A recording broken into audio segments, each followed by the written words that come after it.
What is going on, faithful? What's up, N.W.A. podcast? Everybody coming in, welcome, welcome. I am Niner Sickness. I am accompanied with my boy Florida Mike. We're here to talk about this unfortunate loss, and we're gonna just bring our sorrows and our pain and our hurt on this show. Mike, how you doing, sir? I'm good, man. How you doing, brother? I'm doing good, man. I wish I could have done better. I wish we would have be right talking about going to the Super Bowl and facing the Bengals, but unfortunately, we are not. Our season is done, and at this point, we just have to kind of wait to see what happens in the offseason. Yeah, indeed. That's the next next course of action. Yeah, what's up, Tom? Welcome to the stream, brother. Welcome to the stream. For those that are in Congrats to here, Canada, welcome. to bro Tom. Congrats to my bro Tom, Canada's team. He knows what I'm talking about. Oh, well, congratulations there, Tom. Yeah, man, it's a hard loss, bro. It's a devastating loss. It's a painful loss, especially because of how much the Niners, the kind of season the Niners went this year, where they had their ups and downs, their wins and their defeats, and to come this far to the NFC Championship and to give it away the way they did is frustrating. And who knows if Tart would have got that interception? Do you think that there was a possibility that we can come out with a W? I think it was a possibility without it, because even after that, play, there were still opportunities to win that game, but we didn't execute. Had we gone down and scored after that fourth down turnover, that would have put us in a position to put them away. But we didn't do it. So at the end of the day, I mean, one play does not lose a game. It's a whole length of a game. It's a lot of things we could have done better on all aspects and phases, but we didn't. We came up short because of that. And scoring again at the end of the day, scoring 17 points, it's not the recipe for success to advance to a level like the Super Bowl. You're going to have to put up more than 17 points, and you made that known that if we don't score more than 20, we're in trouble, and you called it, and we scored 17, and we lost. Yeah, bro. We had talked, and I mentioned that we got to score at least 24 minimum to try to beat this Rams. And you're right. Unfortunately, what's up, Joe? By the way, just welcome Dina, Tom, and Joe to the show. Welcome to the N.W.A. podcast. You got That's the point that kind of is concerned that in these three playoff games against the Cowboys, against Green Bay, and now today, we totally not able to score enough points to win. Our defense did what they had to do, bro. D'Amico Ryans did what he had to do, but when you don't put up points offensively, it's going to end up biting you in the butt, and it definitely bit us in the butt as well. Yeah. They said that we didn't score since the third quarter of the Dallas game. So, man, that's quite a long time to go without a touchdown. The whole fourth quarter and then the whole Green Bay game, and then we come to the Rams, and it took George Kittle's. I'm sorry. I think we did score one before that. Garoppolo to was it Debo? I can't remember who scored the first touchdown. Yeah, But either way, I it mean, was the first at the end, touchdown for us was Kittle. it was Kittle. Okay, I remember Kittle, but I thought we scored prior to that What? um, a What? touchdown. Because I know Debo had a rushing touchdown. Maybe it was Debo. You could be right. Yeah, I can't remember.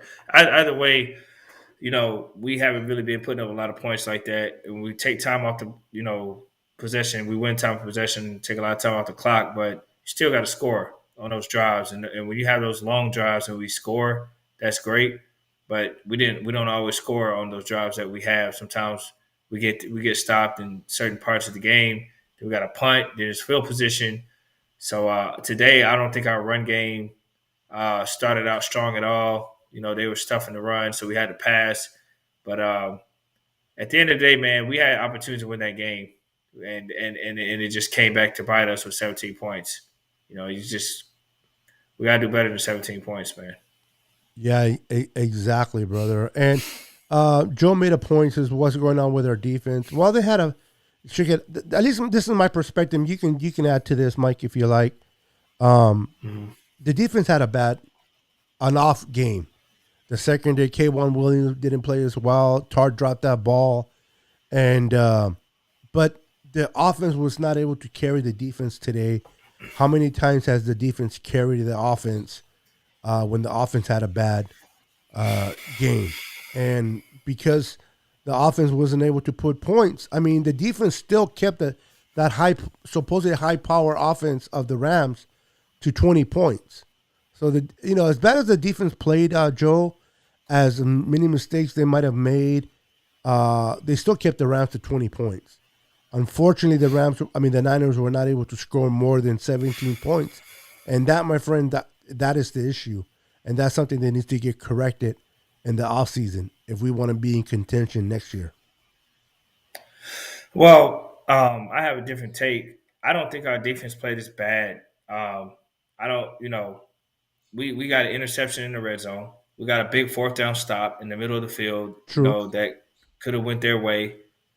So we did enough to win this game. You know, if you give any team with the offense that could go down and score points, at least in the mid 20s or higher, we win this game. So, but we had some mistakes on defense too, like with the late hits, getting the penalties, going in and hitting people when they're already kind of like down. We know the rules, doing stuff like that. Mental mistakes Yeah. that chipped into contributing to giving them another chance after third downs. But offensively, we also had plays where our run game just didn't go as planned. And I think that's partly because they knew what was coming. They've seen us, they stacked the box, and this time they defended it a lot better than they did the first two times. So we had to go pass a little more.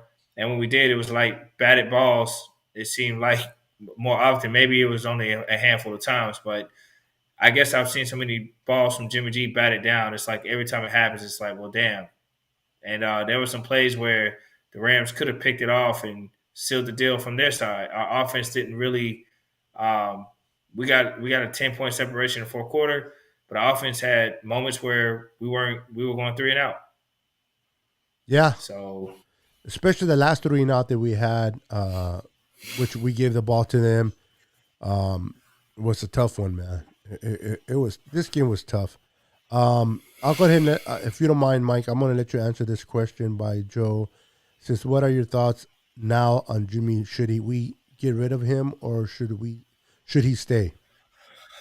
Well, there's a lot going on with moving pieces around outside of Garoppolo. So if quarterback is the priority, we have to ask the questions. What else are we prioritizing? We know that Debo Samuel is probably going to want some money. I know he's young. I don't know all the contract details with every single player, but Nick Bosa is probably going to want some stuff. So, like, once you factor all of that in, and then how much is Jimmy Garoppolo's salary for next year, to retain him or whatever, then that's what you want to do. But in my humble opinion, I think it's the Trey Lance era is about to begin. Yeah, I agree with you as well. I definitely think that's what's going to take place. What's up, Eric Davis? How you doing, brother? The last two possessions were complete trash. Um, there's always going to be things to point out. Unfortunately, I think Kyle Shanahan did not call his best game plan. And I'm not gonna. I don't know about anybody else, but I'm not gonna put this a lot on Jimmy. Jimmy did what he had to do. He made some bonehead mistakes, but that's what we expect from Jimmy, man. So it sucks for him though that the game ended on INT by Jimmy.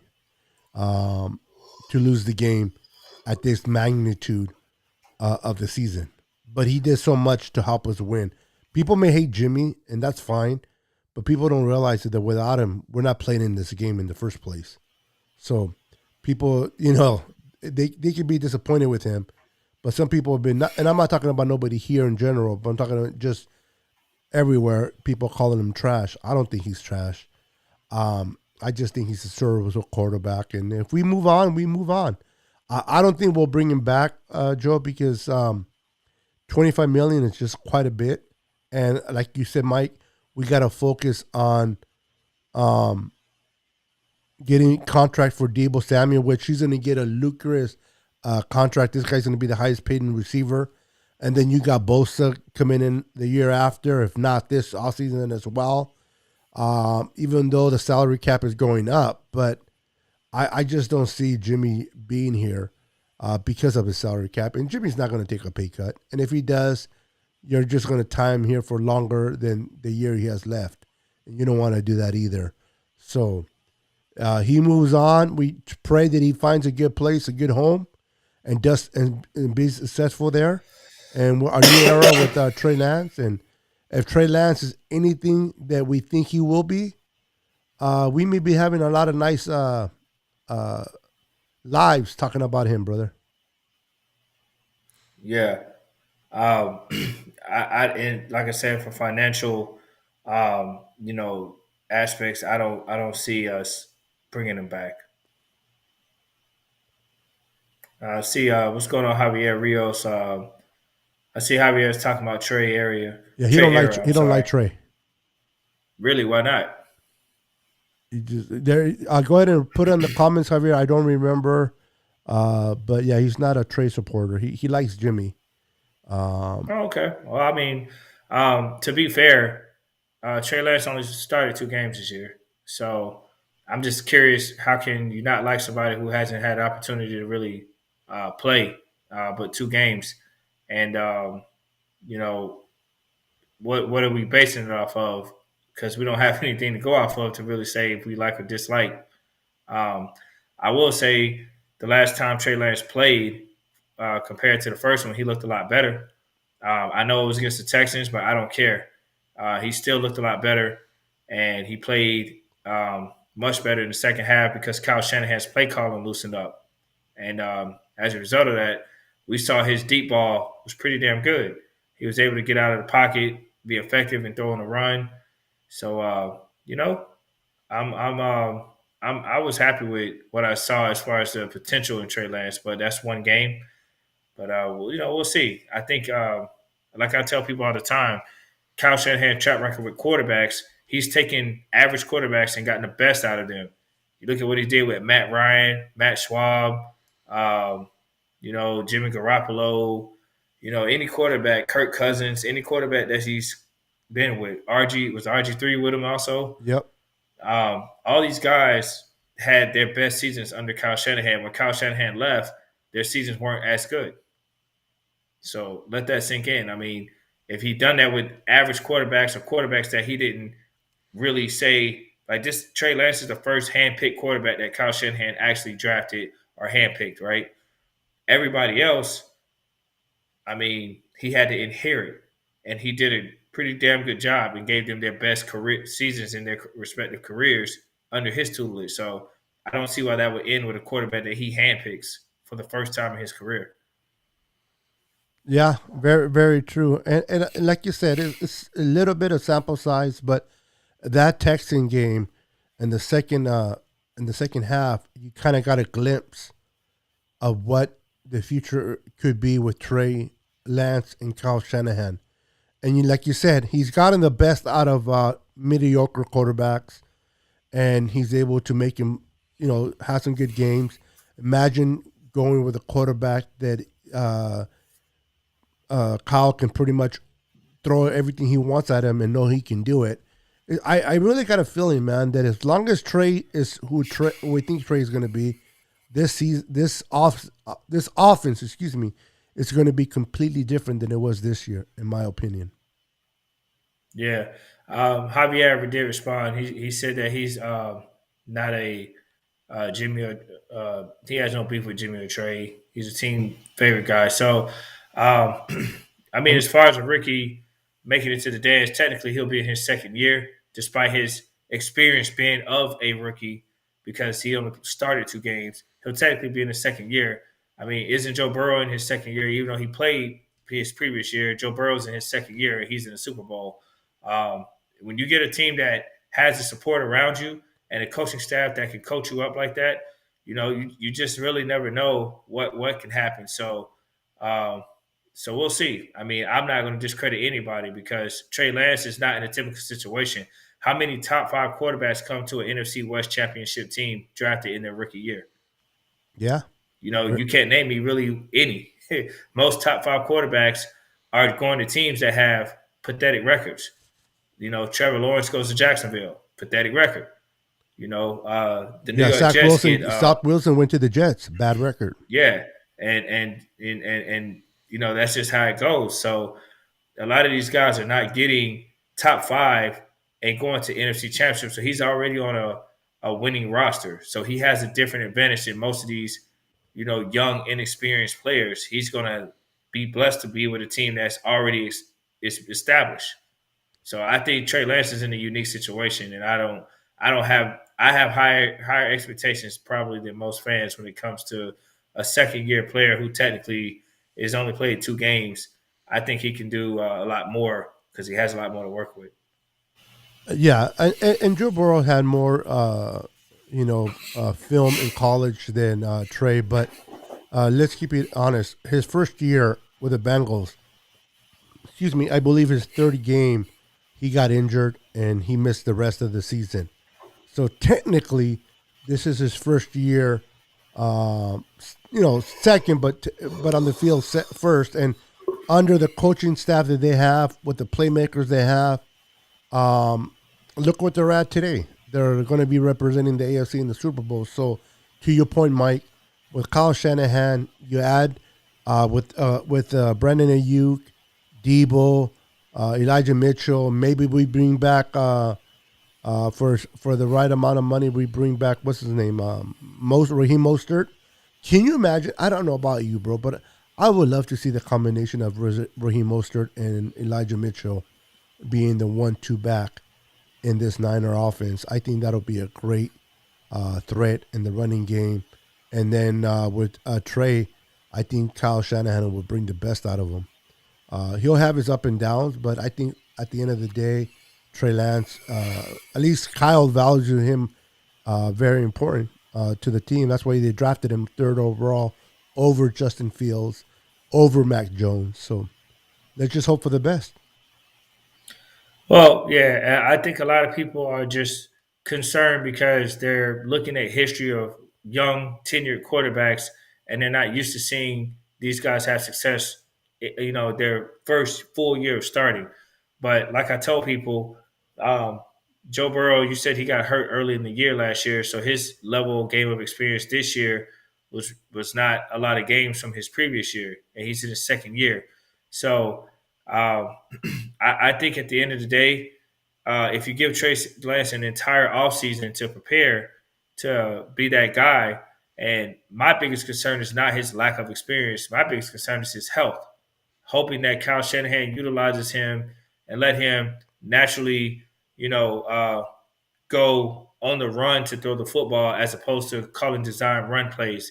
Because in Arizona game, that's how he got hurt, is making him run by design. He can naturally run, so let him improvise on his own, you know, and I think that's a lot better. So I don't know how Kyle Shanahan is going to use him, to be fair, but we'll see. Hopefully he uses them in a way that he just lets him naturally run and he does his thing from the pocket. So we'll see. Yeah.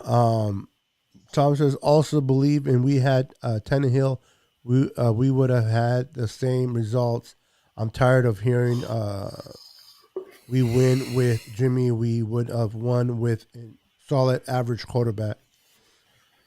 There's going to be a lot of frustration. There's going to be a lot of different opinions about our situation at quarterback. But at the end of the day, man, we're just going to have to wait and see what happens in the offseason. And if Jimmy's here, then we'll talk about it. If he's not, I'm pretty sure we're going to be talking a lot about Trey. And I don't know about you, Mike, but by the way you're speaking, I believe that you agree with me on this. I think Trey is going to be special in this offense, and I think Trey's going to win us a lot of games. And we don't have to worry about just scoring 17 points in a game. I think with Trey, we're going to score a lot because we're going to go deep, which is going to open up a run game. And our run game is going to be better because they're not going to stack 8 in a box and threaten us to throw like they do now. Yeah, and I mean, if you look at our division is toughest division in NFL, in my humble opinion. We had three teams, and we're the only division to have three teams in the playoffs. So, I think a lot of people get caught up on fear as opposed to just letting things be just pan out how they are. To be fair, we don't have anything to go off of to sit here and get too excited about Trey Lance, but we also definitely don't have enough to get too down on him. Fair The reason enough. why I'm excited, and optimistic about Trey Lance, I've seen his potential in two games. I've seen his improvement in two games. I've seen his skill sets. I know that he can already throw the deep ball, and I know he's athletic enough to put strain on defenses.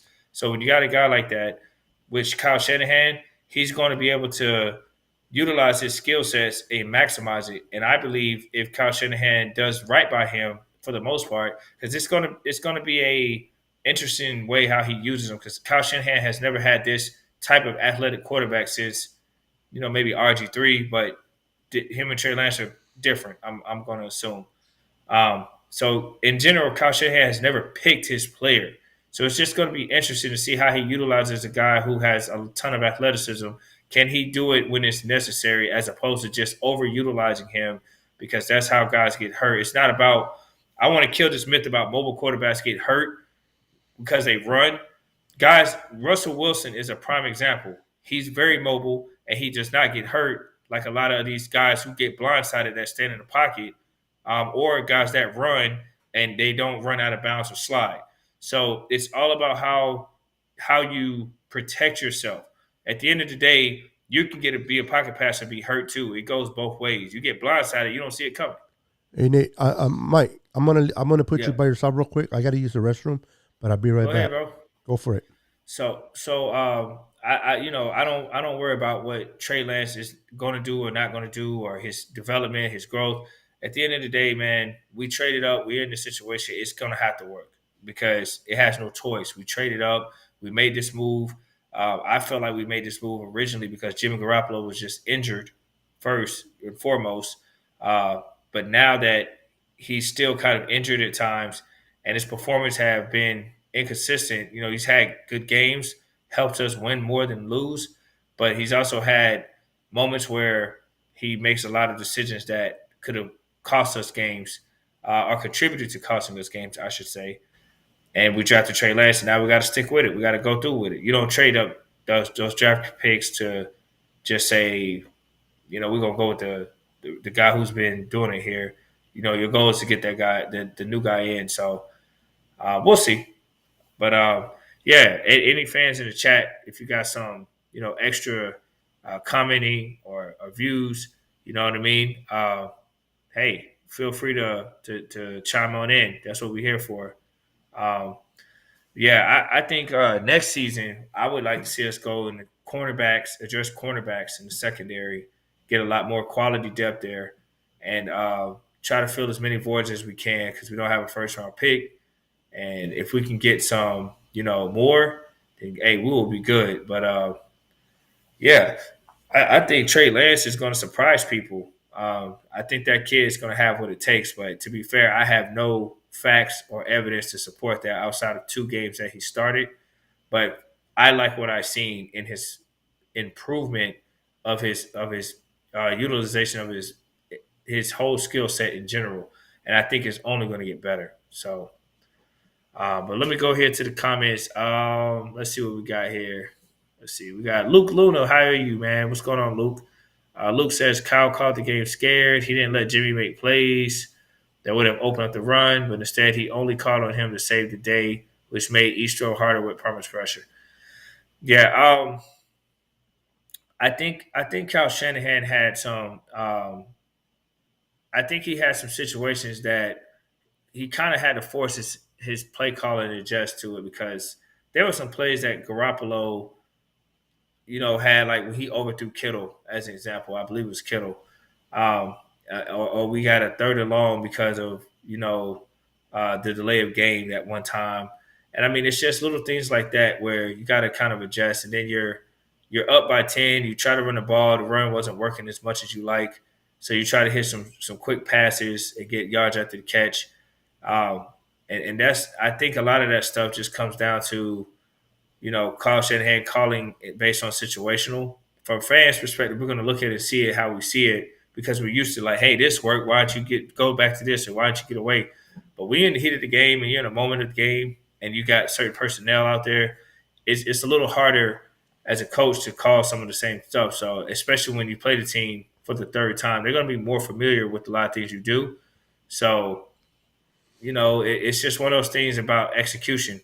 And I feel like when it came down to it, we didn't make enough plays to win. Simple as that. They made more plays than we did in the fourth quarter. We weren't able to close it out. We had a 10-point lead, and after that, we weren't able to do anything. We didn't score. If we score a field goal, we'd be in a position to probably go to overtime. But we didn't even do that. So 17 was it. And I'm just trying to fall back into what you guys were talking about. But so you're talking about the we didn't score enough after we had the lead of 10 points. Yeah. Now, also, I was going to Luna's comments. I appreciate it, Luke. Luke says he likes to fit. Hey, I appreciate it, brother. Thank you, Luke. Luke was making some points about how he felt regarding Kyle Shanahan being coaching scared, Okay, going away from some of the stuff that he does, and it put more pressure on Garoppolo passing. So I was responding to that. okay. Tom says, guys, remember that this team is hurt and tired. Excuse me. We had a tough road to make. To Mike's point, hopefully next year we will have an easier road. I don't know what the schedule is going to be next year, but um, as long as the Niners make the necessary add-ons to the secondary, I know somebody mentioned here, I think Dina mentioned about we need more cornerbacks. I like what we have in Thomas, but I definitely need that we need to. Do you think we need to draft more corners, or do you think we need to bring a veteran corner that plays very well at the position, in your opinion? Like, I would like to have a little bit of both personally. okay, The salary cap's going up, so of course, if we can get a veteran guy out there who's proven that comes in that corner and they can do their thing, that's always a great move. But I don't know who's available, so if we have to go the draft route, then hey, we go the draft route, and hopefully we get a quality few corners to contribute. Dina says everyone knows we have a run game as our strong point, and the Rams made that their strong. Yeah, they ran the ball pretty well. They did what they had to do to win this game, for sure. I know that Sean McVay is ecstatic. All the Rams fans are ecstatic right now. We said this earlier, not today, but just in general. We said that if the Niners lost this game, all those 6 games that we won in a row just goes out the window, right, Mike? It goes out the window because they're in the Super Bowl. We're not. Well, um, if we're specifically talking about just the Lambs, I mean, I can understand fans feeling that way, but the reality is, I don't think nothing goes out the window when you understand that you're playing for longevity and dynasty success. You're not playing for 1 year. The Rams are playing for this year. This is why they Mm. purchased and went all out and traded all their damn first round picks. And they got these big brand name guys they brought in there. The Rams went out there all year. So for them, these 6 games mean nothing because this was what they went for, this one game. For us, we're not trying to be like the Lambs. We don't want to be good this year, possibly next year, and then have the next 10 years we suck. Because that's what's going to happen to the Rams. Watch. Trust and believe. The Niners are saying, hey, we got a young stud here that we can develop at quarterback. We got something that we're going to work with and take the world by storm. And we want to be good for the next 10 years. So when you look at it like that from a business perspective, this year it sucks that you're eliminated. But hey, if I was to tell you for the next 10 years, you have an opportunity to win Super Bowl every year, that's a great feeling. The Rams will not be able to say that. They're going to be hurting for a long time because they gave them too much, man. They mortgaged their future. So they're going to have a tougher time trying to have sustainability, whereas the Niners are going to be more consistently in the playoffs with an opportunity to win the Super Bowl. Yeah, I mean it's all or nothing for the Rams, and you're right. And, and they're playing a difficult Bengals team. This, you know, for the Rams to say that they're playing at home and that this game is going to be one easy. Listen, they're not playing the Niners offense. They're playing a pretty good productive offense in the Bengals, and they have weapons over there. So this is going to be a good game to watch. It'll be a little bit hard because the Niners are not in it, but I'm definitely going to watch it. And the Rams, like you said, they put all their eggs in one basket. Okay, they got past us and they got to the Super Bowl. That's step one. Congratulations for that. But step two is bringing the title home. If you don't bring that title home, you're not going to be. No, the second team never gets remembered. It's the champion. So if the Bengals lift up the Lombardi Trophy in their house, the Rams have a lot to lose. So you think the pressure is more on the Rams in this Super Bowl than it is in the Bengals, Mike? No, I don't. I mean, again, I think I can understand why fans feel that way because they're looking at it as like LA's at home. They got to win it all. They went all out this year. But man, let's be real. It don't matter if you win all out this year or you don't go all out this year. The reality is your goal is to win the damn Super Bowl. The Rams aren't going to look at it like, oh, we got more pressure because we're in LA. The players' goal is just to win, period. Every year is to win. So the Rams just made it known they want to do it this year, right now. They don't want to wait for the future, and they're willing to risk losing their future to do it all now. So is it more pressure? I don't think so because the Bengals, I mean, they're there. They're not going to go into that game saying, well, we didn't mortgage our future, so we have less pressure. They're going to go in there feeling like it's pressure because it's their first time in the Super Bowl in forever. The Rams been there a few years ago. Bengals ain't been there since what, the 80s? Since '88, yeah, in the '80s, yeah. Yeah, Was the so last time they played I us? I think at the end of the day, this is always pressure, and a lot of these guys on the Bengals have never been in the Super Bowl in their young respective careers. So there's going to be a lot of pressure on them too. So we'll see. Yep, yep. For sure, Mike, definitely. Well, Mike, go ahead and Mike, go ahead and close us out. We hit that 30 minute mark as we have said. I know you've been up and you are 3 hours ahead of me in Florida, so I know you're tired. So go ahead and close it up, brother. Hey, I want to thank everybody for tuning in. Keep your head and spirits held high because we will be back, and we'll be back stronger and better. We're going to get better at corner. We'll probably have a new quarterback and a system that fits the skill set, making us real explosive. So that's what I'm counting on. And bang, bang, on the game. All right, guys. Thank you guys for tuning into the N.W.A. Podcast. Make sure you hit that like button and share and invite your friends and family to like the N.W.A. Until next time, always go Niners. Peace.